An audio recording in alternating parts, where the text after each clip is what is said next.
सभी को नमस्कार। We are back. यूपीपीसीएस 2024 में क्वेश्चन नंबर 1 से लेके 50 तक हमने डिस्कस कर लिए हैं। Today we are going to discuss question number 51 to 100। चलिए शुरू करते हैं। Question number 51, the content of the computer memory which is non volatile even when the power goes off. सबको पता है, इसका आंसर है रोम। क्वेश्चन नंबर 52 पे आ जाते हैं। विच of the following is the correct relationship between Fahrenheit and Celsius. काफ़ी basic class 6 8 का क्वेश्चन है, जिसमें फॉर्मूला है, अगर आपको कन्वर्ट करना है फ़ारेनहीट से सेल्सियस में, तो Fahrenheit is equal to 9/5 degree Celsius plus 32। Question number 53 पढ़ेंगे। Which of the following statement is not true. Functional segment of DNA is called genes, ये तो सही है। Chromosomes contain information for inheritance, ये भी सही है। Chromosomes are composed of DNA and protein, चलो ये भी सही है। देखो, इसमें सीजीपीएससी का जो पेपर 4 है साइंस, उसमें कह सकते हैं इनहेरिटेंस या फिर हेरिडेशन, ये जो है हेरिडेटरी जो भी कंपोनेंट्स होते हैं, डीएनए हो गया, आरएनए हो गया। छत्तीसगढ़ पीएससी में आदि अनादि काल से डीएनए का स्ट्रक्चर पूछ रहा है, डीएनए के कंपोनेंट पूछ रहा है, व्हाट आर क्रोमोसोम्स पूछ रहा है, डिफरेंट टाइप की जो जेनेटिक बीमारियां होती हैं उनके बारे में पूछ रहा है, कितने पेयर ऑफ क्रोमोसोम्स होते हैं पूछ रहा है। तो ये आपके रेंज का क्वेश्चन है। वंस अगेन, इंडिया जीएस होता है जिस भी स्टेट का हो। अगर हमने 3-4 साल मेहनत करी है तो इसका मतलब ये है कि we are very very serious contenders. ठीक है, 3-4 साल अगर आप इंडिया जीएस में लगाएंगे तो ऐसा कोई भी इस देश का ऐसा कोई एग्ज़ाम नहीं है कि जहाँ पे आपका कट ऑफ नहीं निकलेगा। ठीक है, मैं ये नहीं कहता कि 100% क्वेश्चंस बन जाएंगे, लेकिन मैं ये कह रहा हूँ कि वहाँ के जो स्टूडेंट्स हैं वो जितना बना रहे हैं उतना आप भी बना लेंगे। ठीक है। चौथा वाला स्टेटमेंट है, nucleus of a cell does not play a role in cellular reproduction. देखो, ये बहुत एक्सट्रीम स्टेटमेंट है, ऐसा कभी कह नहीं सकते, तो यही गलत है वाला आंसर। ठीक है। अब देखो, असर्शन रीजन में बहुत बार देखो, असर्शन रीज़न में लोगों को यही परेशानी होती है कि भाई करेक्ट एक्सप्लेनेशन है या नहीं। सिंपल सा थंब रूल है, ज़्यादा दिमाग नहीं लगाना है। पहला तो चेक करना है कि दोनों स्टेटमेंट सही है या नहीं। ठीक है। उसके बाद हमको चेक करना है कि दोनों तो सही है, लेकिन आपस में इनका कोई रिलेशन बन रहा है क्या, दोनों एक दूसरे को किसी प्रकार से अफेक्ट कर रहे हैं क्या। ठीक है। For example, Ram house number 2 में रहता है, श्याम हाउस नंबर 3 में रहता है। तो पहले आप चेक करिए कि भाई राम सही में वहाँ पे रहता है नहीं रहता है, श्याम वहाँ पे रहता है नहीं रहता है। उसके बाद आपको उनका रिलेशनशिप देखिए। ठीक है। फॉर एग्जाम्पल, राम अगर बहुत ज़ोर से म्यूज़िक बजाएगा तो श्याम को अफेक्ट नहीं होगा। भाई ऐसा कह नहीं सकते हैं। ठीक है, ऐसा कह नहीं सकते हैं कि कुछ ना कुछ थोड़ा सा इंटर रिलेशनशिप किसी भी लॉजिक से आपको लग रहा है कि हम कंप्लीटली डिनाई नहीं कर सकते कि राम की म्यूज़िक बजाने से श्याम को इफेक्ट हो गया या नहीं। तो ऐसे को आप यूजुअली हाँ मान के चलेंगे। ठीक है। अब देखो, यहाँ पे स्टेटमेंट दिया हुआ है, असर्शन दिया हुआ है, CO2 SO2 NO2 gases get dissolve in rain water and produce acid rain. चलो ये तो सही है। Atmospheric air is polluted due to high concentration of gases like carbon dioxide, sulphur dioxide and oxides of nitrogen. चलो ये भी सही है। अब देखो, इन दोनों का रिलेशनशिप देखना है, तो देखो इसमें ये वाला तो कट गया, ये वाला तो कट गया, बी और सी में हमारा जो गाड़ी है वो फंस रही है। अब देखो यार, एयर में पॉल्यूशन है, तभी तो ये जो कंपोनेंट्स है, ये जो पॉल्यूटेंट्स है, ये डिजॉल्व होंगे रेन वाटर में। एंड ऐसा तो नहीं कह सकते कि इसका कोई भी रिलेशनशिप नहीं है। मतलब at the end of the day acid rain क्यों हो रहा है, इन पॉल्यूटेंट्स के कारण हो रहा है। ठीक। अगर ये पॉल्यूटेंट्स का स्टेटमेंट दिया हुआ है तो कहीं ना कहीं से इफेक्ट कर रहा होगा, तो ना थोड़ा सा रिस्क लेके, कलेजा सख्त करके आप ना इनका कोई रिलेशनशिप है करे, करेक्ट एक्सप्लेनेशन डाल दिया करो। ठीक है। तो मैं होता तो इसकी जगह यही डालता, and that is the answer. By the way, UPPCS का जो ऑफिशियल आंसर की है वो आ चुका है उनके वेबसाइट में। यूपीपीसीएस के वेबसाइट पे चले जाएंगे, लेफ्ट साइड कैंडिडेट का करके एक सेक्शन दिया हुआ है, उसके लास्ट में व्यू आंसर की दिया हुआ है। ठीक है, उसको आप लोग देख लेंगे। All right.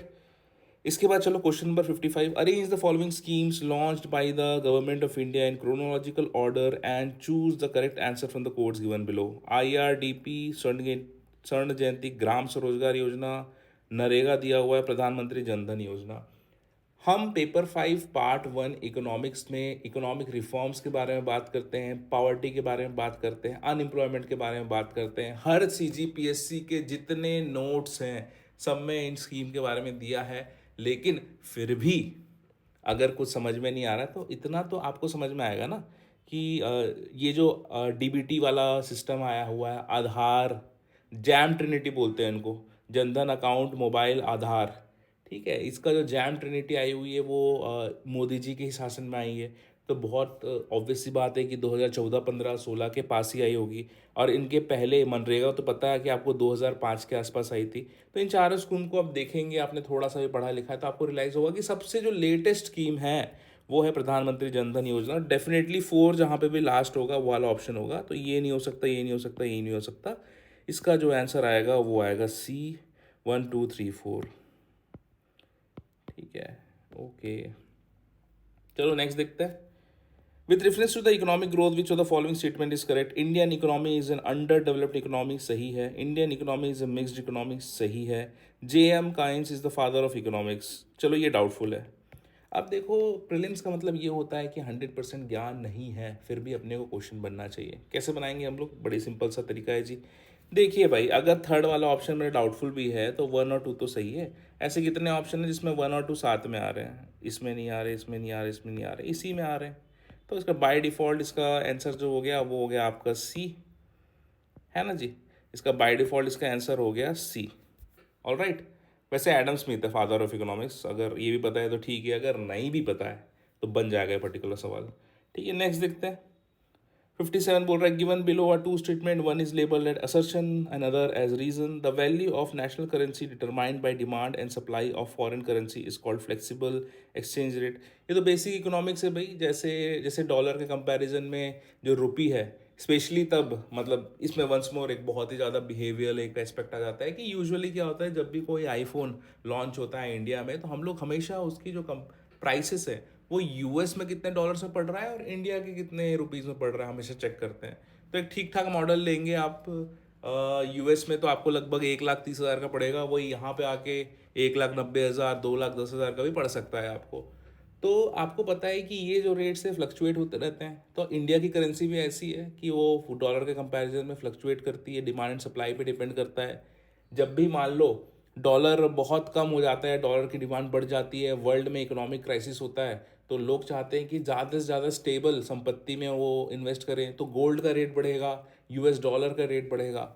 और जब भी इनका रेट बढ़ेगा तो उसके कंपैरिजन में जो हमारी जो बाकी देशों की करेंसी है उनकी डिमांड कम होगी। तो इस सिस्टम को बोलते हैं एक फ्लेक्सिबल या फिर फ्लोटिंग एक्सचेंज रेट, ये तो सही है। Demand and supply of the foreign currency is being determined by the central bank. Central bank India के केस में है आरबीआई। एंड जो आरबीआई होती है वो भी रेगुलेट करती है जी, उसके पास भी अपना फॉरेक्स रिजर्व होता है और उसको वो सुविधा अनुसार उसको खरीदता है, उसको मार्केट में रिलीज करता है, उस प्रकार से वो मेंटेन करता है। ठीक है, तो ऐसा कह देना कि डिमांड सप्लाई फॉरेन करेंसी का बिल्कुल भी, वैसे demand and supply of the foreign currency is being determined by the central bank. ठीक है, डिमांड एंड सप्लाई ठीक है। अगर मान लीजिए बहुत ज़्यादा डॉलर उसने खरीद लिया आरबीआई ने, तो डिमांड आपकी, सप्लाई कम हो जाएगी, डिमांड बढ़ जाएगी। एंड बहुत ज़्यादा रिलीज़ कर दिया इंटरनेशनल मार्केट में तो सप्लाई ज़्यादा हो जाएगी, डिमांड कम हो जाएगी। तो इसको आप कंप्लीटली नहीं कह सकते हैं कि भाई आरबीआई का इसका कोई रोल प्ले करना नहीं है। तो ये दोनों तो भाई सही है। एंड इसमें थोड़ा सा डिफ़िकल्टी हो सकता है ए और आर में। वैसे इसमें जो मैं अगर होता, मुझे ऑप्शन लगाना होता तो आई वुड हैव डेफिनेटली मैं इसका बी सिलेक्ट करता कि भाई दोनों इंडिपेंडेंट फैक्ट है। लेकिन अब क्या है कि मैंने यूपीपीसीएस के आंसर की देखी है, उन्होंने ये वाले स्टेटमेंट को गलत बोला है, इसको सही बोला है। तो उन्होंने अल्टीमेटली इसका जो आंसर लिया है वो लिया है A is true but R is false. ठीक है, तो ये पर्टिकुलर क्वेश्चन मेरा गलत हो जाता। ठीक है, तो ये उतना अच्छे से बन नहीं पाया। बस वंस अगेन मुझे अभी भी डाउट है, मुझे ख्याल से तो दोनों ही स्टेटमेंट सही है। अगर इसका कुछ एक्सप्लेनेशन आपको पता हो तो please let me know. Question number 58, with reference to India consider the following events. चलो वंस मोर इस प्रकार के क्वेश्चन में डिस्कस करता हूँ कि देखो 100% ना, वो आई रियली हेट जब कोई टीचर एक्सप्लेन कर रहा हो और वो ऐसा एक्सप्लेन करे कि वो पूरा फ्लॉलेस होता है एग्ज़ाम। अगर वो भी एग्जामिनेशन हॉल में बैठता तो इस प्रकार के क्वेश्चन गलत होने ही है। तो कुछ चीज़ें जो है ना, मैं आपको हमेशा बताना चाहता हूँ इस पर्टिकुलर एग्ज़ाम से रिलेटेड। वो ये है, पहला ये कि आपको सब कुछ नहीं आना चाहिए सही आंसर तक पहुंचने के लिए, आपको ज़रूरत भी नहीं है। फॉर एग्जांपल ये वाले क्वेश्चन में हमको पता नहीं था कि भाई केन्स फादर हैं या एडम स्मिथ फादर हैं इकोनॉमिक्स के, बट फिर भी बन गया। ठीक है, कल वाले क्वेश्चन में, जैसे ये वाले क्वेश्चन में देखेंगे तो यहाँ पे हमको पता, कोई किसी स्कीम के बारे में कुछ नहीं पता है, लेकिन अपनों को इतना पता है कि जन धन योजना आई थी 2016 में, तो उसके हिसाब से हमने कर दिया। इसके बाद हमने जो वो वाला देखा था, वो राष्ट्राध्यक्ष में जो वियतनाम वाला था, चोंगची नाम वाला, तो वहाँ से हमने बना लिया था। तो पहला माइंडसेट तो ये है कि आपको नॉलेज की ज़रूरत नहीं है प्रीलिम्स का सवाल बनाने के लिए। अगर वो इस तरीके से डिज़ाइंड है कि एक स्मार्ट आदमी उसका थोड़ा सा लूप होल ढूंढ के उसका फ़ायदा उठा सकता है तो बनेगा क्वेश्चन। अगर कोई मेहनत वाला क्वेश्चन है और बहुत टफ क्वेश्चन है तो वो तो किसी से भी नहीं बनने वाला है। तो नंबर वन, कि आपको सब कुछ नहीं पता होना चाहिए इस प्रीलिम्स को क्वालिफाई करने के लिए। आप स्मार्टली भी अप्रोच करेंगे तो 10 से 20 नंबर एक्स्ट्रा खींच लेंगे। नंबर टू, कोई भी फ्लॉलेस नहीं होता है। कोई भी व्यक्ति अगर आंसर की एक्सप्लेन कर रहा है यूट्यूब में, या आंसर की मैं 10 बार देख के उसको फिर लॉजिक उसके हिसाब से वो मोड़ दे रहा है, तो दैट इज चीटिंग। आप चीट कर रहे हो। आप स्टूडेंट के सामने ये दिखाने की कोशिश कर रहे हो कि भाई ये सवाल तो ऐसे बन जाता, ये सवाल तो वैसे बन जाता। There is no way in hell कि कोई व्यक्ति पूरे के पूरे 150 सवाल बना ले अपने फ्लॉलेस लॉजिक से। हम सब ह्यूमन है। I have prepared for this examination and I am very very confident कि इतनी सारी गलतियां लोगों से होगी, and best of the best humble होते हैं इस पर्टिकुलर एग्जामिनेशन में। किसी क्वेश्चन में मेरा दिमाग लगेगा, किसी क्वेश्चन में किसी और का दिमाग लगेगा। कुल मिला के 150 के ओवरऑल जब हम लोग लास्ट में एनालिसिस करेंगे कितनी क्वेश्चन हमने सही करे हैं, वहाँ से डिटरमाइन होगा। ठीक है, पहला तो ये कि सब कुछ पढ़ने की ज़रूरत नहीं है प्रीलिम्स क्वालिफाई करने के लिए। एंड दूसरा, गलतियाँ सबसे होती हैं, हर कोई चांसेस लेता है, तभी किस्मत की खेल होती है। किसी के अगर 30 क्वेश्चन में से 20-22 क्वेश्चन सही हो जाते हैं तुक्के वाले, वो अंदर हो जाता है, और किसी के 30 क्वेश्चन में सिर्फ 12 ही क्वेश्चन सही हो पाते हैं, बाकी 18 गलत हो जाते हैं तो वो बाहर हो जाता है। ठीक है, तो मेहनत के साथ साथ एक लॉजिक, स्मार्टनेस और लक वाली भी बात होती है। ठीक है, तो इट इज़ ओके अगर आपका आंसर गलत हो रहा है या आयोग ने कोई डिफरेंट आंसर ले लिया, इट इज़ एब्सोल्युटली ओके। ठीक है, अपने को ओवरऑल्स पे फोकस करना है, अपने को पूरे 150 क्वेश्चन पे फोकस करना है। अपने को सिर्फ एक क्वेश्चन के बारे में फोकस नहीं करना है कि यहाँ पे लॉजिक अपना सही नहीं बैठा। इसके जैसे 149 अदर क्वेश्चंस भी हैं, वहाँ पे ट्राई करके देखेंगे। ठीक है, तो यही बात आपको एग्जामिनेशन हॉल में भी याद रखनी है, और बहुत ज़्यादा आपको भावुक नहीं होना है क्वेश्चन नहीं बनने पे। Question number 58, with reference to India, consider the following events: nationalization of banks, formation of regional rural bank, and adoption of villages with bank branches. Which of the above events can be considered as steps taken to achieve financial inclusion in India? Financial inclusion का मतलब यही होता है वित्तीय समावेशी करना है। कुल मिला के भाई आम आदमी का खाता खुल जाए, वो अपने खाते में पैसा जमा करने लगे, जमा करने की टेंडेंसी बढ़ जाए, और जब उसको पेमेंट करना हो तो वो करे। ठीक है, तो देखो इन तीनों में नेशनलाइजेशन हो गया। नेशनलाइजेशन हो गया मतलब सरकार चलाएगी, वो इंटरेस्ट रेट्स वगैरह कंट्रोल करेगी, बहुत ज़्यादा ऊपर नीचे नहीं होने लगेगी। रीजनल रूरल बैंक मतलब सीधी सी बात है, गांव में बैंक खोलेंगे। एंड अडॉप्शन ऑफ विलेजेस, जो स्कीम आई थी लीड बैंक स्कीम वाली, उसमें क्या करते हैं कि ये लोग पार्टनरशिप डिसाइड कर लेते हैं अपने कुछ कुछ प्रपोर्शन में, 65 कुछ 35 ऐसा 10 करके था। तो उसमें बेसिकली क्या होता है, एक प्राइवेट बैंकर्स को बोलते हैं कि भैया ये पर्टिकुलर ब्रांच है, इसका 65% काम आप करेंगे, इसमें अपना शेयर लगाएंगे, हम इतना लगाएंगे, और प्राइवेट डिस्टेंस और डिस्ट्रिक्ट इतना लगाएगा, उसके हिसाब से भाई आप इसको चलाएंगे। तो कुल मिला के जहाँ पे भी ज़्यादा से ज़्यादा बैंक खुलेंगे, आम लोगों के पास बैंकिंग फैसिलिटी पहुँचेंगी, तो वो उनका फाइनेंशियल इंक्लूजन होगा। तो और वंस अगेन अगर थोड़ा सा भी डाउट लग रहा है तो हमेशा इस ऑप्शन के साथ जाइए। तो 1 2 3, ठीक है, किसी भी तरीके से आप डिनाई नहीं कर सकते हैं कि ऐसा है।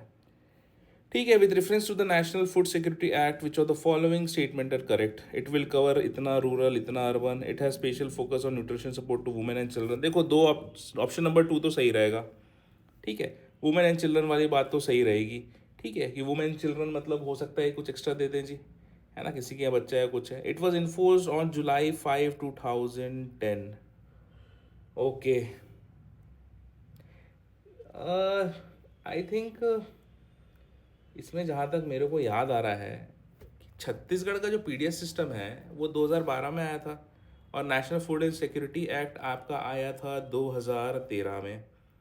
तो मुझे तो वही लग रहा है कि लाइक थर्ड वाला ऑप्शन तो रॉन्ग है जी।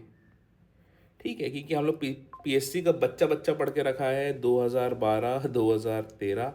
ठीक है, कहीं से भी 2010 तो नहीं आ रहा है, तो ऑप्शन 3 तो वो रॉन्ग है। तो 3 यहाँ से कट गया, यहाँ से कट गया, यहाँ से कट गया, तो फाइनली बचा ऑप्शन ए।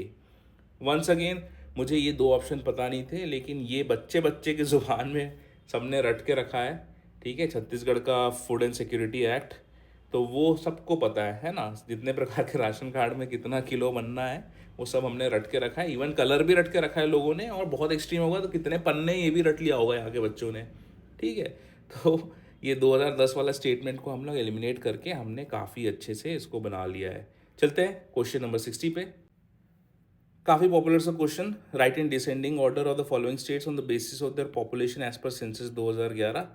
सबसे बड़ी जनसंख्या से सबसे छोटी जनसंख्या तक अपने को लेके जाना है। तो सबको पता है उत्तर प्रदेश पहला है, बिहार दूसरा है, तो आएगा 3142। तो इसका आंसर आ गया 1। ठीक है, उत्तर प्रदेश पहला, बिहार दूसरा, उसके बाद वेस्ट बंगाल, उसके बाद आंध्र प्रदेश। क्वेश्चन नंबर 61 में आते हैं। Match list 1 and list 2 and choose the correct answer using the codes given below the list. Human development report तो भाई यूएनडीपी की है, तो एक आएगा 3। वर्ल्ड इकोनॉमिक आउटलुक आईएमएफ का है, इसका आएगा 1। एमिशन गैप रिपोर्ट ये आएगा इन्वायरमेंट प्रोग्राम, ठीक है। तो 3142 इस प्रकार का कॉम्बिनेशन दिख रहा है, तो सी आ जाएगा इसका आंसर। ठीक है, ये घटना चक्र का क्वेश्चन है, ये तो पता नहीं युगों युगों से 2011 से ही पूछ रहा है हर एग्ज़ाम में। ये तो आपका पेपर 7 से बन जाएगा। ठीक है, पेपर 7 या फिर इन्वायरमेंट से भी बन जाएगा। ठीक है, एमिशन गैप रिपोर्ट को मान लो या ह्यूमन डेवलपमेंट रिपोर्ट पढ़ लो, ये इकोनॉमिक्स से बन जाएगा, ये इकोनॉमिक्स से बन जाएगा, ये भी इकोनॉमिक्स से बन जाएगा, ये भी इकोनॉमिक्स से बन जाएगा, ये आपका पेपर 7 से बन जाएगा या फिर इन्वायरमेंट से बन जाएगा। ठीक है, तो देखिए ये इंटरडिसिप्लिनरी है, यहाँ का क्वेश्चन वहाँ पे आ जाता है, वहाँ का क्वेश्चन यहाँ पे आ जाता है। Given below are two statements, one is labeled as assertion and the other as reason. The concept of sustainable development was popularized by the Brundtland Report। ये है भाई 1987 का, हज़ारों बार पूछा जा चुका है इंडिया के सारे एग्जामिनेशन में 1990 से। तो बिल्कुल सही बात है, सस्टेनेबल डेवलपमेंट का कॉन्सेप्ट यहाँ से आया था, लेकिन लिमिट्स टू ग्रोथ नहीं था, इसका नाम था अवर कॉमन फ्यूचर। ठीक है, तो ये सही है स्टेटमेंट, ये वाला गलत है, तो इसका आंसर आपका आ जाएगा ए। इसके बाद काफ़ी ही डरावना क्वेश्चन है यहाँ पे, एडम स्मिथ का वेल्थ ऑफ नेशन ही मुझे पता है, बाकी कुछ पता नहीं है। तो आई विल रिकमेंड कि इस प्रकार के क्वेश्चंस को आप अटेम्प्ट मत करिए, लेकिन मुझे सही आंसर इसका बताना है। तो इसका सही आंसर आएगा 1 2 3 4। इतना जहमत करने के बाद अगर किसी क्वेश्चन के आंसर 1 2 3 4 आता है तो काफ़ी तकलीफ होती है। ठीक है, तो इसका आंसर आएगा 1 2 3 4, लेकिन ये बहुत टफ क्वेश्चन है, मैं तो अटेम्प्ट नहीं करता। नेक्स्ट क्वेश्चन में चलते हैं। क्वेश्चन नंबर 64, अगर कोई व्यक्ति है जिसको गिनना आता है तो वो बता देगा कि कैसे होगा। सबसे पहले तो जीएस लगा लेते हैं। 42nd अमेंडमेंट जो हुआ है ये 1976 में हुआ है, तो ए का आएगा 3। ए में कहाँ है 3, तो ऑप्शन आ गया ए। अगर दूसरा अगर कुछ पता भी नहीं है तो आपको पता है कि आप इसको अगर अरेंज करेंगे तो इसमें सबसे पहले 1970, अब जो 42nd अमेंडमेंट है डेफिनेटली वो पहला हुआ होगा, 52nd उसके बाद, 86 उसके बाद और 96 उसके बाद। तो अगर इसको भी आप इसके हिसाब से अरेंज कर देंगे तो आपका ऑप्शन बन जाएगा। ठीक है, तो इस प्रकार के क्वेश्चन काफ़ी अच्छे लगते हैं, लेकिन इनका कोई मतलब नहीं होता है। अगर कोई व्यक्ति इतना, मान लीजिए इतना उसका प्रेजेंस ऑफ माइंड है ही नहीं कि वो देख पाया होगा, तो फिर बड़ा मुश्किल है जी। इस प्रकार के जो क्वेश्चन आते हैं ना, ये कंसोलेशन प्राइज होते हैं, क्योंकि ये पीएससी भी चाहता है कि हर साल स्टूडेंट फॉर्म भरते रहें, एक चक्कर चलते रहे, ऐसा ना लगे स्टूडेंट को कि एक भी क्वेश्चन नहीं बना। तो ये ऐसा क्वेश्चन है कि अगर शायद मैं इस फील्ड में नहीं भी होता तो कहीं ना कहीं से इसको मैं बना लेता। ठीक है, तो ये सांत्वना प्रश्न कहते हैं इनको, कॉन्सोलेशन क्वेश्चंस। नेक्स्ट वाला देखिए, cooperative federalism, bargaining federalism, quasi federalism, federalism with centralising tendency. इससे मतलब नहीं है, घटना चक्र का बहुत पॉपुलर क्वेश्चन है। Indian constitution is quasi federal, ये किसने कहा है? हजारों बार पूछा जा चुका है इंडिया के सारे एग्जामिनेशन में। ये कहा है केसी वियर ने, तो सी का आएगा 1। सी में 1 सिर्फ एक ही ऑप्शन में है, दैट इज बी। बढ़िया क्वेश्चन, आगे बढ़ते हैं। हरिराम पटेल के पंचायती राज वाले पार्ट में BAGS करके एक कुंजी इन्होंने इंग्लिश में बनाई है, आपको भी दिख रही होगी, मेरे आंखों में भी दिख रही है।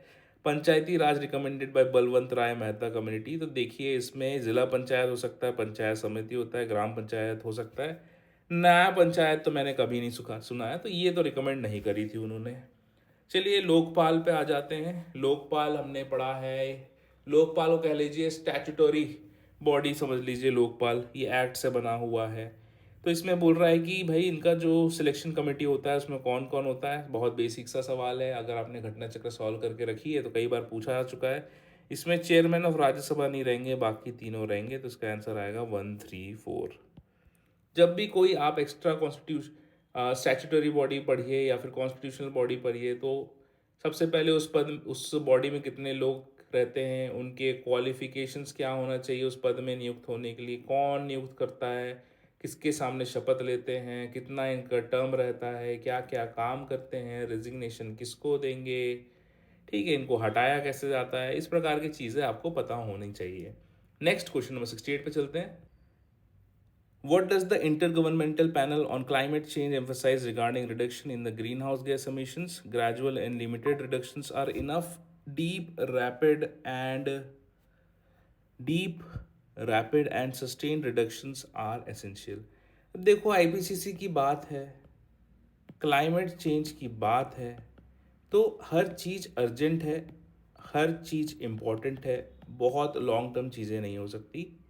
एंड देखो जैसे मान लो ठीक है, मान लो कोई खाने का पदार्थ है, ठीक है, और दो एक्सट्रीम स्टेटमेंट्स हैं, ये पदार्थ कड़वा है, ये पदार्थ मीठा है, तो ये दोनों चीज़ एक साथ नहीं हो सकते। तो उसी तरीके से दो ऑप्शन सेट हो रहे हैं जो बिल्कुल भी एक साथ नहीं हो सकते। फॉर एग्जाम्पल, एक पर्टिकुलर इवेंट इवेंट ए है, स्टेटमेंट पहला स्टेटमेंट है कि इवेंट ए 1951 में हुआ, दूसरा स्टेटमेंट है इवेंट ए 1976 में हुआ। अब ये एक ही इवेंट के बारे में बात कर रहे हैं, तो ये एक ही इवेंट दो बार दो जगह नहीं हो सकता है ना, या तो 51 में होगा या तो 1976 में होगा। जैसे आपका अगर बर्थ ईयर 1998 है, ये एक स्टेटमेंट है, और दूसरा है कि ये 2003 है, तो आप अगर सेम ही पर्सन है तो एक साथ तो आप 2 साल में पैदा नहीं हो सकते ना, आधा आधा करके। तो सिमिलरली ऐसे स्टेटमेंट्स कभी कभी पुट किए जाते हैं जो इनकम्पैटिबल होते हैं, कॉन्ट्राडिक्टरी होते हैं एक दूसरे के। तो उसमें आपको ये करना है दोस्तों कि ये जो कॉन्ट्राडिक्टरी स्टेटमेंट्स है उनको पहचानना है, और सबसे पहले वो ऑप्शंस एलिमिनेट करना है जहाँ पे ये दोनों एक साथ आ रहे हैं, तो वहाँ के आपके ऑप्शन बहुत अच्छे से बन जाएंगे। अब देखो पहला ऑप्शन बोलता है कि gradual and limited reduction are enough, मतलब स्लोली करना है, ठीक है, लाइक धीरे से करना है। एंड दूसरा ये कहता है कि deep rapid and sustain reduction है एसेंशियल। डीप रैपिड मतलब तुरंत घटाना है, मतलब पहला वाला बोल रहा है कि धीरे धीरे घटाना है, दूसरा बोल रहा है कि भाई तुरंत घटाना है, ठीक है। तो ये दोनों चीज़ें एक साथ तो नहीं हो सकती, तो बोथ तो साथ में सही नहीं हो सकते, और बोथ सही साथ में गलत नहीं हो सकते। और 1 और 2 देख लो, इनमें से कौन सा ऑप्शन है। तो देखो यार, वैसे भी हर साल हम लोग पढ़ते हैं कि इतने स्पीसीज लॉस्ट हो गए। Impact of climate change on environment, ये बहुत ही पॉपुलर क्वेश्चन है पेपर 4 पार्ट 3 का। तो वहाँ पे हम लोग पढ़ते हैं, तो इतना तो समझ में आ गया कि हमारे पास बहुत कम समय था, 2030 तक हमारे पास मौका था। तो डेफिनेटली बात है कि ग्रेजुअल एंड लिमिटेड रिडक्शन तो काफ़ी नहीं होगा, हमको deep rapid and sustained reduction में चाहिए होगा, ठीक है। तो इसका आंसर आ जाएगा ओनली 2, ठीक। अब देखिए सिमिलर वही बात हो गई कि ए का बर्थडे 1998 में आता है और ए का बर्थडे 2003 में आता है, इनमें से कोई एक ही स्टेटमेंट सही हो सकता है। अब ये पूछता है कॉर्न यील्ड क्या है, the amount of cereal crop produce per unit area of harvested land and the total production of cereal crops in a given country. देखो ये दोनों एक साथ नहीं हो सकते और दोनों गलत भी नहीं हो सकते। थोड़ा सा पढ़ोगे कि ईल्ड तो हमेशा ये पर हेक्टर या फिर पर एरिया पे ही होता है, तो ये ऑप्शन एक सही हो जाएगा। अब क्वेश्चन नंबर 70 थोड़ा चालाकी वाला है, एक्सप्लेन करता हूँ।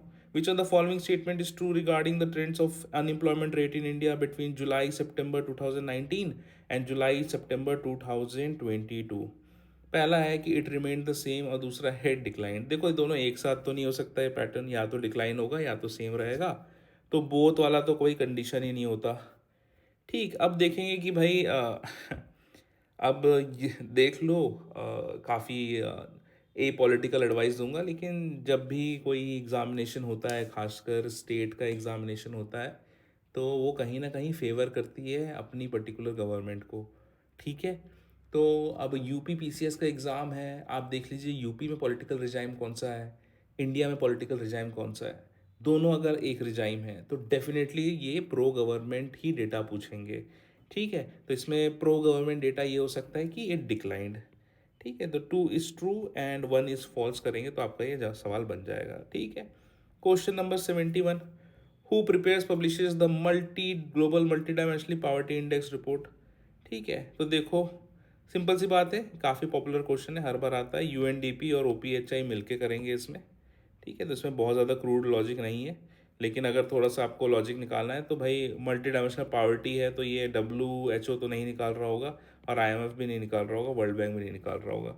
ये तो इन्वेस्टमेंट और ग्रोथ वगैरह पे ही डिपेंडेंट होते हैं। ये बहुत ज़्यादा इकोनॉमिक डेवलपमेंट साइड पे अगर बोलोगे कि कैसे ओवरऑल डेवलपमेंट हो रहा है, वो उतना मेजर नहीं करते हैं, वो इकोनॉमिक ग्रोथ मेजर करते हैं। तो ये भी काफ़ी पॉपुलर क्वेश्चन है पेपर 5 पार्ट 1 का, what is the difference between economic growth and economic development. ठीक है, तो जितने बैंक्स वो इकोनॉमिक ग्रोथ पे ज़्यादा फोकस करेंगी, एंड जितने भी बाकी एजेंसीज वो इकोनॉमिक डेवलपमेंट में ज़्यादा फोकस करेंगे। ऑलराइट, अब question number 72, once again paper 7 part 1 2 3, या फिर एसए की बात हो जाए या फिर किसी और जीएस की बात हो जाए, हमेशा मैं कहता हूँ एसडीजी रट के रखो। किसी भी आंसर का पहला ओपनिंग स्टेटमेंट अगर आ जाए कि सस्टेनेबल डेवलपमेंट गोल का गोल number 4 goes for quality education, तो गोल नंबर 4 आपका है क्वालिटी एजुकेशन का। तो इसमें ये बोल रहा है कि which major are essential to achieve goal number 4 और सस्टेनेबल डेवलपमेंट टारगेट्स 2030। तो पहला है making education free and compulsory, सही है। Improving basic school infrastructure and embracing digital infrastructure, ये भी सही हो सकता है। एक्सपेंशन ऑफ एग्रीकल्चर प्रोग्राम्स, भाई क्वालिटी एजुकेशन है तो एग्रीकल्चर प्रोग्राम तो डायरेक्टली लिंक लग नहीं रहा। Increasing investment in technology, e classes वगैरह में हो सकता है। थर्ड तो डेफिनेटली नहीं होगा, फोर्थ हो सकता है। थर्ड को काट दीजिए, थर्ड को काट दीजिए, एंड 1 और 2 तो डेफिनेट है, तो इसका आंसर आएगा 72 का सी। ठीक है, तो देखिए मैं पूरे पूरे प्री के पेपर को कैसे अपने मेंस के पेपर से रिलेट करके प्रीलिम्स के क्वेश्चन बना के ले जा रहा हूँ। मुझे चीज़ें पढ़े हुए लगभग 3 साढ़े 3 साल हो गए हैं, बट फॉर यू गाइज, है ना, मैं ये बताना चाह रहा हूँ कि एक डेफिनेट सी अंडरस्टैंडिंग भी है उस पर्टिकुलर एग्जाम के बारे में, उन टॉपिक्स के बारे में, तो चीज़ें वहाँ पे बन जाती है। ठीक है, let's move to question number 73। हाँ जी, क्वेश्चन नंबर 73 में आते हैं। Consider the following statement with reference to the early trade, there are references of numerous river ports in ancient India, ये तो सही बात है भाई। There were large entrepots for goods traffic, entrepots क्या है यार, गोदाम है क्या? ठीक है, गोदाम। अब देखो बहुत सारे रिवर पोर्ट होंगे तो कहीं ना कहीं से सामान रखना तो पड़ेगा ही ना, एकदम से तो ऐसा नहीं वहाँ से उठा के आदमी ले गया। फॉर एग्जाम्पल अमेजन की डिलीवरी आ रही है तो उनका एक कुरियर सेंटर होता है, वहाँ पे पहले आएंगी उसके बाद डिस्ट्रीब्यूट होंगी। तो ये दोनों ओपन स्टेटमेंट्स है, इसमें कोई डिनाई नहीं कह सकता कि भैया छोटे छोटे गोदाम थे, क्योंकि हिस्टोरिक इवेंट है, कुछ अवशेष मिले होंगे तो उनके हिसाब से उन्होंने अंदाजा लगाया होगा। तो दोनों ऑप्शन सही होंगे, तो उसको बोथ 1 और 2 कर दो। अब खौफ का माहौल है, arrange the following same rulers of Bengal in ascending chronological order. देखिए ये वाला क्वेश्चन तो मैं अटेम्प्ट नहीं करता, लेकिन फिर भी इसका सही आंसर है A 3 4 1 2। Consider the following statement with reference to Bairam Khan. ठीक है, ये भी मैं अटेम्प्ट नहीं करता, तो लेकिन फिर भी इसका सही आंसर जो है वो है ऑप्शन बी, ओनली 1। पेशवास के बारे में पूछ दिया है, ये अगर मैं टच में होता एकेडमिक्स से तो शायद बना लेता कि कौन कहाँ पे कैसा है, लेकिन अभी तो मुझे नहीं बन रहा है पर्टिकुलर सवाल, एंड मुझे लगता है कि कई लोगों को नहीं बना होगा, तो ऑप्शन सी इसका सही आंसर है। ठीक है, ये तीनों हिस्ट्री के क्वेश्चंस क्रोनोलॉजी वाले तो मुझसे नहीं बनते, एंड ऐसे क्वेश्चंस अगर सीजीपीएससी में आएंगे तो छोड़ देंगे चुपचाप, है ना, बहुत ज़्यादा परेशान होने की ज़रूरत नहीं है, आप छोड़ देंगे। छत्तीसगढ़ के जो मराठा शासक थे बिम्बाजी राव के बाद वाले, वो आपको बनने चाहिए, बाकी दीज आर नॉट नेसेसरी। ठीक है, इनके बिना भी पेपर निकलेगा, ट्रस्ट मी। ठीक, ये बहुत ही कठिन क्वेश्चन है, जो क्वेश्चन बनाने लायक होता है मैं बताता हूँ आपको कि ये बनना चाहिए था, लेकिन मेरे से अभी नहीं बन रहा है। लेकिन ये क्वेश्चन तो बिल्कुल भी बनाने लायक नहीं थे, काफ़ी ज़्यादा स्पेसिफिक हो गए, या फिर लास्ट पेशवा अगर आपको पता है और वो यहाँ पे कहीं दिख रहे हैं तो वो बन सकता है, लेकिन एज पर नाउ तो मुझे नहीं लगता है कि यहाँ पे कुछ बनना चाहिए। ठीक है, क्वेश्चन नंबर 77 छत्तीसगढ़िया क्वेश्चन है, काफ़ी बढ़िया क्वेश्चन है। ठीक है, which one of the following pairs of aluminium plant state is not correctly matched? A Hirakud Odisha, Alupuram Kerala, Belagavi Karnataka, Muri Chhattisgarh. बहुत खुशी होती है जब सीजीजीएस से यूपीपीसीएस के क्वेश्चन बनते हैं, तो भाई हमने सब रट डाला है ना। एल्यूमिनियम अपन चक के बता देंगे कि अपने छत्तीसगढ़ का है या नहीं, तो हमको पता है भाई कि मूरी यहाँ छत्तीसगढ़ में नहीं है, तो ये वहाँ पे चलेगा। ठीक है, उसके बाद which of the following national park and state territories not correctly match? Simlipal Orissa में है, बांदीपुर है, राजाजी उत्तराखंड में है, पिन वैली नहीं है, आई थिंक इट्स हिमाचल। ठीक है, जम्मू कश्मीर तो नहीं है, तो इसका आंसर आ गया डी। क्वेश्चन नंबर 79 काफ़ी बढ़िया सवाल है, करंट अफेयर से भी रिलेटेड है। Given below are two statements, Himalayas are still rising, सही बात है। Indian tectonic plate is colliding with the Eurasian plate, ये भी सही बात है, सही एक्सप्लेनेशन है, आंसर आ जाएगा बी। ठीक है, वंस अगेन CGGS के क्वेश्चन देख के बहुत अच्छा लगता है अपने को।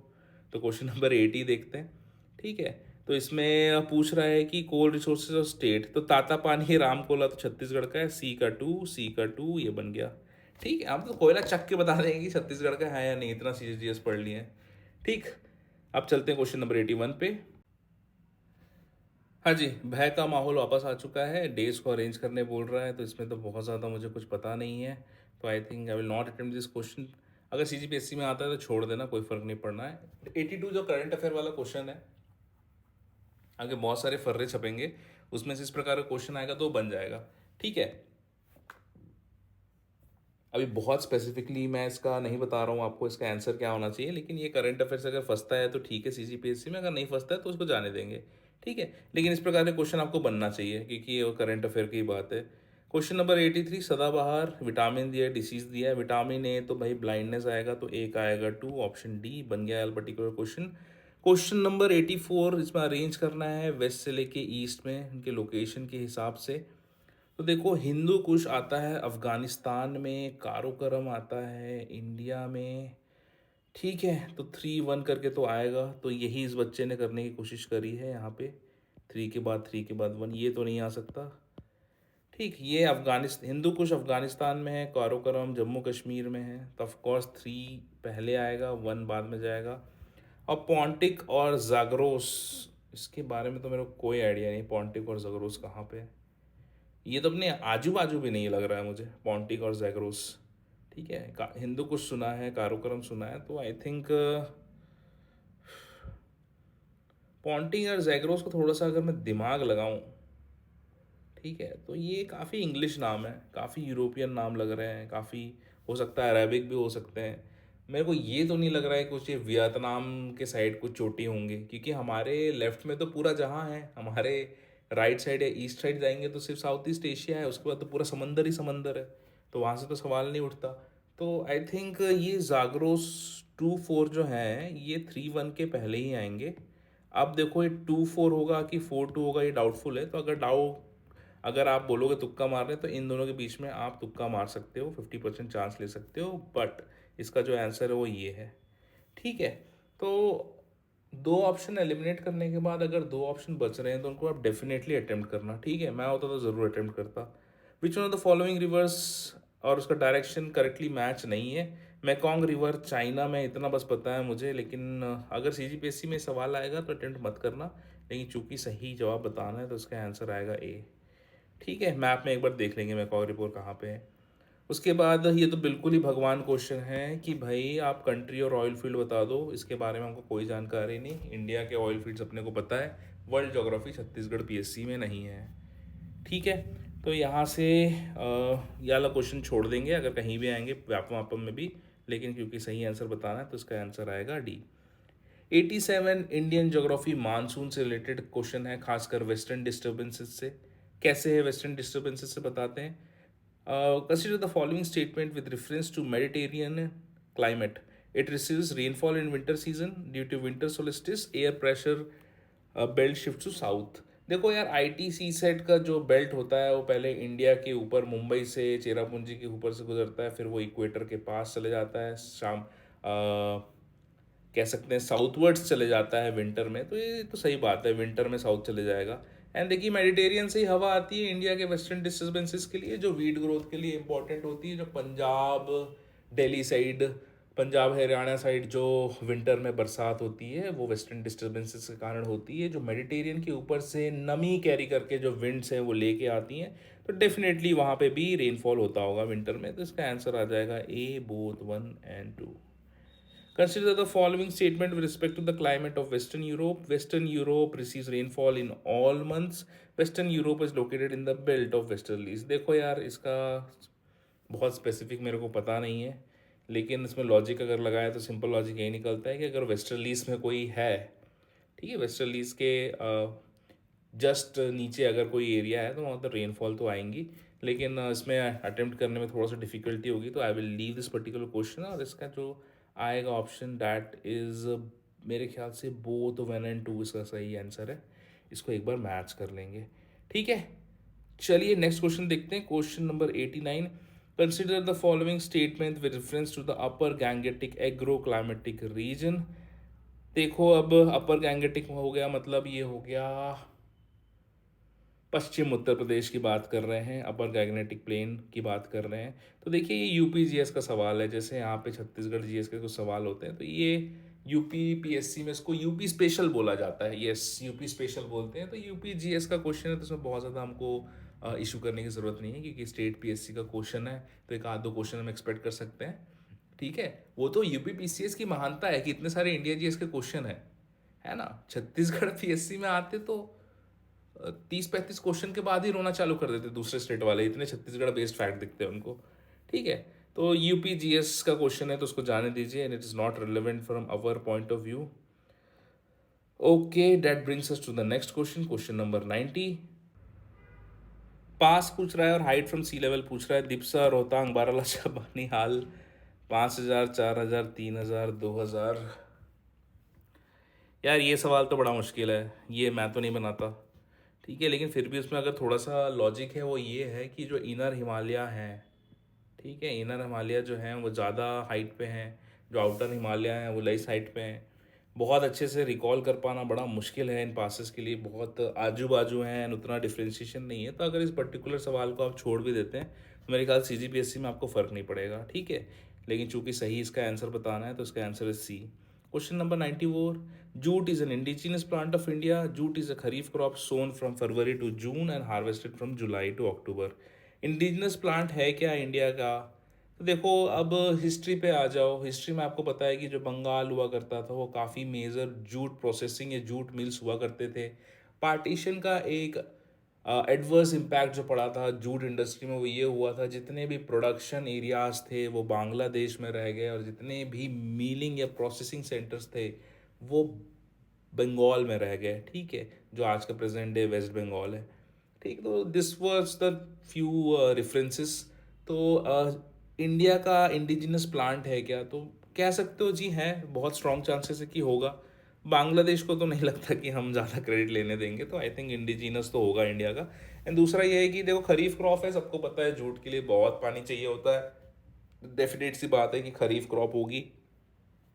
एंड जूट के जो भी खरीफ क्रॉप होती है यूजुअली जो होता है पाला, या फिर बहुत ज़्यादा ठंड नहीं सह पाते, तो उसके पहले आपको उसको काटना पड़ेगा, तो ये भी अलाइन कर रहा है, ठीक है। लेकिन इस फैक्ट का कुछ लेना देना नहीं है इंडिजिनस से होने का नहीं होने का, क्योंकि भाई खरीफ क्रॉप होना और उसका सोइंग का टाइम और हार्वेस्टिंग का टाइम, मुझे नहीं लगता है कि इंडिजिनस से कुछ करना धरना है। इंडिजिनस का बहुत ज़्यादा करना धरना उसके क्लाइमेटिक कंडीशन से हो सकता है, लेकिन टाइमलाइन से तो उतना नहीं हो सकता। तो आई थिंक इसका आंसर आएगा 91 का बी। उसके बाद क्वेश्चन नंबर 92। देखिए इनका यूपी स्पेशल वाला ही क्वेश्चन है, रामगंगा प्रोजेक्ट के बारे में पूछ रहा है, इतना स्पेसिफिकेशंस पूछ रहा है। जैसे हमको पता होता तो हम भी बता देते भाई अपना गंगरेल का, है ना, कितना क्यूसेक पानी निकल रहा है ये भी बताते थे लोग, है ना। गंगरेल होता तो पानी चख के बता देते कि छत्तीसगढ़ का है, ठीक है। लेकिन अब रामगंगा है तो चलो ठीक है, दूर जाने दो। Question number 93, with reference to cultivated area of some countries in comparison to USA, China and Japan, India has highest geographical area under cultivation। चलो बाद में देखते हैं इसको। India's location in tropical monsoon region helps diversified cropping all through the year. ये तो सही statement है जी। पहला देखना पड़ेगा, US, China, Japan, India highest geographical area under cultivation, ठीक है। देखो जापान तो छोटा सा है भाई, हमारा तो एक पर्टिकुलर स्टेट उससे ज़्यादा होगा, तो वो तो एग्रीड है कि जापान से ज़्यादा है, ठीक है। चाइना में देखो, चाइना भले ही बहुत बड़ा से दिखता है, लेकिन इसका आधे से ज़्यादा तो मरुस्थल टाइप का डेजर्ट है, कोल्ड डेजर्ट है, तो इनका जो भी सिविलाइजेशन है वो यहीं पे ही पनपती है, छोटे से बेल्ट में। तो आई वहाँ से भी हम लोग अज्यूम कर सकते हैं कि भाई अपना जोग्राफिकल एरिया चाइना से भी हो सकता है ज़्यादा हो। यार यूएसए को इमेजिन करो तो बड़े बड़े कॉर्न फील्ड्स याद आते हैं, तो उसमें इसका कल्टीवेशन का स्पेस ज़्यादा है कम है वो हमको देखना पड़ेगा। कल्टीवेशन बोल रहा है, ग्रीनरी नहीं बोल रहा है, वेजिटेशन नहीं बोल रहा है। तो अगर दो कंट्रीज़ के साथ है, यूएसए में थोड़ा सा आप डाउटफुल हो रहे हो, लेकिन फिर भी इसको सही लेके चला करो, ठीक है, क्योंकि जापान से तो डेफिनेटली ज़्यादा है, चाइना से भी लॉजिकली हमको बहुत ज़्यादा पता चल रहा है कि हो सकता है। ठीक है, तो इसका आंसर लेंगे हम लोग बोथ 1 एंड 2, तो ये दोनों ही सही आंसर है। देखो 94 सबसे हिट हिट क्वेश्चन है, तो इसमें प्लेस दिया हुआ है, कॉन्फ्लुएंसी रिवर दिया हुआ है। ये तो पूरा एक इंडियन ज्योग्राफी का एक ही पन्ना है, इसमें पूरा का पूरा डिटेल दिए होते हैं, ये बिल्कुल गलत नहीं होना चाहिए। तो रुद्रप्रयाग, अलकनंदा और मंदाकिनी है, तो बी का 4 आ गया आंसर 94 का ए। 95 में प्रवाह सॉफ्टवेयर जो डेवलप किया है इसरो ने, उसके बारे में स्टेटमेंट है कि भाई विक्रम साराभाई स्पेस सेंटर का पाथ ब्रेकिंग फीट है। भाई बिल्कुल होगा, सॉफ्टवेयर डेवलप किया है। Initial aerodynamic design of space vehicle requires evolution of large number of configuration. हाँ भाई बिल्कुल होता होगा, है ना। भाई आप डिज़ाइन कर रहे हो रॉकेट, रॉकेट साइंस है, होगा, बहुत ज़्यादा कैलकुलेशन होंगे, तो दोनों स्टेटमेंट सही है। तो बोथ 1 एंड 2 कर दो। अब देखो question number 96, in April 2024 India delivered the BrahMos supersonic cruise missile to Philippines. अब देखो अप्रैल का तो नहीं पता जी। The missile has a range of 490 kilometres. देखो 490 किलोमीटर तो छत्तीसगढ़ ही नप जाता है जी।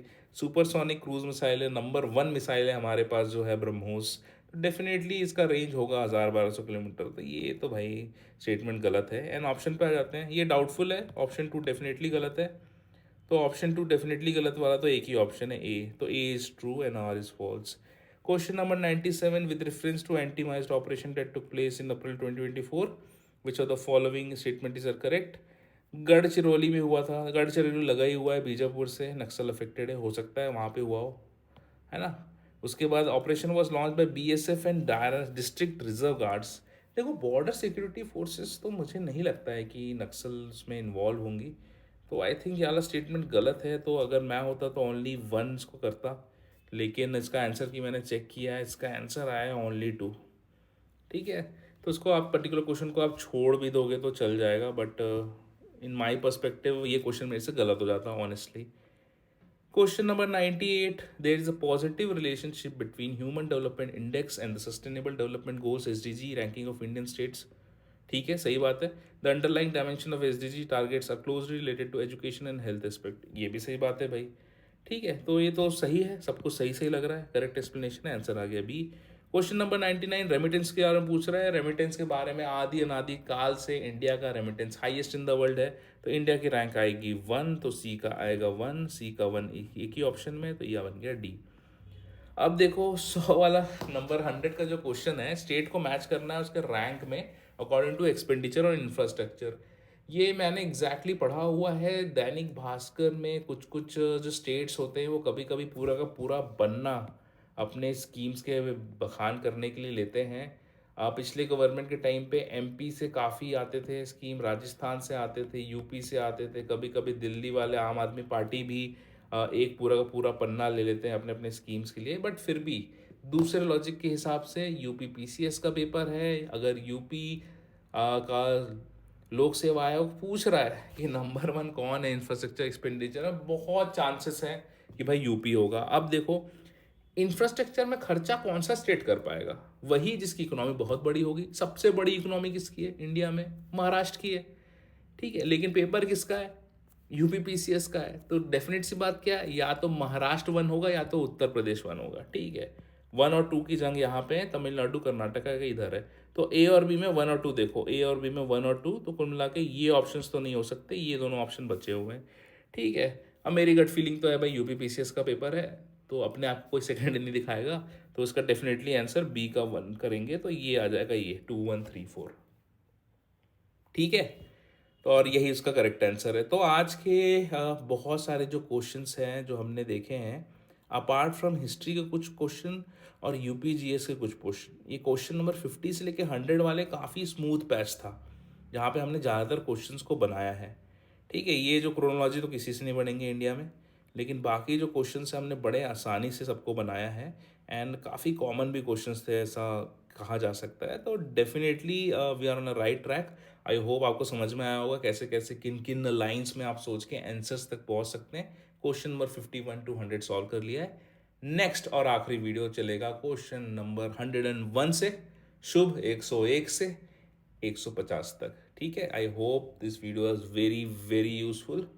जस्ट लेट मी नो अगर इस अप्रोच से थोड़ा भी आपको बहुत ज़्यादा हेल्पफुल लगा होगा ये वीडियो, क्या क्या सीखा क्या क्या नहीं सीखा, आप किसी क्वेश्चन को जो मुझसे शायद नहीं बना होगा, आपने क्या लॉजिक लगा के उसको बनाया है, जस्ट लेट मी नो, ठीक है। I hope this video was very useful and keep studying. अगली वीडियो के साथ अपना आते हैं। X square upon Y Z. तो ऐसे सवालों को करने के लिए देखिए, एक तो बेसिक ट्रिक है, एक तो लाइक और शेयर ठोक दीजिए महाकाल का, दबा के लाइक और शेयर ठोक दीजिए। 5000 लौटे दिख जाना चाहिए। ये 4000 के लिए मैं यहाँ पे नहीं खड़ा हूँ, पूरा साल मेहनत करता हूँ आपके लिए बेटा। ऐसा नहीं चलेगा, ऐसा नहीं चलेगा। लाइक ठोकी, दबा के लाइक ठोकिए। यहाँ पे देखिए, ऐसा क्वेश्चन चुटकी बजाते ही सॉल्व करना सिखा देता हूँ। एक्स का वैल्यू क्या होगा, देखिए एक तो बेसिक मेथड है।